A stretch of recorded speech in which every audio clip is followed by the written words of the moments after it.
నమస్తే, welcome to Andhraprabha. నేను మనస్విని. ఎప్పుడైనా చట్టాలు కానీ పథకాలు కానీ ప్రజల మంచిని కోరి ప్రభుత్వాలు తీసుకువస్తుంటాయి. కానీ వాటిని ప్రజలు దుర్వినియోగం చేస్తే అందులోని మంచి ఉద్దేశం కాస్త పక్కకు వెళ్ళి ప్రజల్లో నెగిటివ్ భావజాలం క్రియేట్ అయ్యే అవకాశం ఉంటుంది. ప్రస్తుతం ఉచిత బస్సు పరిస్థితి అదే మాదిరి తయారైంది. మహిళలకు ఉచిత ప్రయాణం అందించడం ద్వారా వారి ప్రొడక్టివిటీ పెరుగుతుందన్న ఉద్దేశంతో ప్రవేశపెట్టిన ఈ పథకం కొంతమంది మహిళల వల్ల అవాసు పాలవుతుంది. తాజాగా ఏకంగా కండక్టర్నే కొట్టిన ఘటన వెలుగులోకి వచ్చింది. ఉచిత బస్సులో డ్యూటీ చేస్తున్నందుకు కండక్టర్ దెబ్బలు తినాల్సి వచ్చింది. ఈ ఘటన విజయవాడలో వెలుగులోకి వచ్చింది. ఉచిత బస్సు ప్రయాణం అమలులోకి వచ్చిన తర్వాత కండక్టర్లకు మహిళా ప్రయాణికులకు మధ్య జరుగుతున్న వరుస ఘటనల్లో ఇది మరొకటి. ఉచిత బస్సు ప్రయాణానికి సంబంధించి టికెట్ జారీ చేసే క్రమంలో కండక్టర్ మహిళా ప్రయాణికురాలి మధ్య జరిగిన ఘర్షణ పోలీస్ స్టేషన్ వరకు చేరింది. విజయవాడ నుండి విస్సన్నపేట వెళ్లే ఆర్టీసీ బస్సు నెంబర్ 308లో ఇద్దరు మహిళలు ప్రయాణిస్తున్నారు.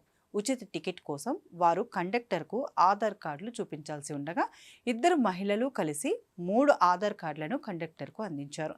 మీరు ప్రయాణిస్తున్నది ఇద్దరే కదా, 3 కార్డులు ఎందుకు ఇస్తున్నారు అని కండక్టర్ ప్రశ్నించారు. ఈ చిన్న ప్రశ్న కాస్త పెద్ద వివాదానికి దారితీసింది. ఇద్దరి మధ్య వాగ్వాదం జరగగా ఆగ్రహానికి గురైన మహిళ అందరి ముందే కండక్టర్ చెంపపై లాగి కొట్టింది.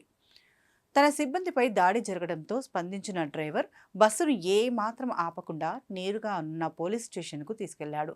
అయితే ఆ ప్రాంతం తమ పరిధిలోకి రాదని పోలీసులు చెప్పడంతో ప్రయాణికులతో సహా బస్సును సింగ్ నగర్ పోలీస్ స్టేషన్కు తరలించారు.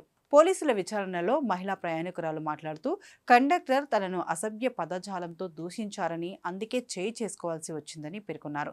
దీనిని కండక్టర్ ఖండించారు. తాను కేవలం టికెట్ నియమాల గురించి మాట్లాడానని తెలిపారు. ఈ వివాదంతో సంబంధం లేని మిగతా ప్రయాణికులు మిట్ట మధ్యాహ్నం ఆకలితో అలమటిస్తూ స్టేషన్ దగ్గర పడిగాపులు కాయాల్సి వచ్చింది. వారి గొడవలో మమ్మల్ని ఎందుకు ఇబ్బంది పెడతారు అంటూ ప్రయాణికులు అధికారులపై ఆగ్రహం వ్యక్తం చేశారు. ప్రస్తుతం పోలీసులు ఇరు వర్గాల నుండి స్టేట్మెంట్ను సేకరించి విచారణ జరుపుతున్నారు.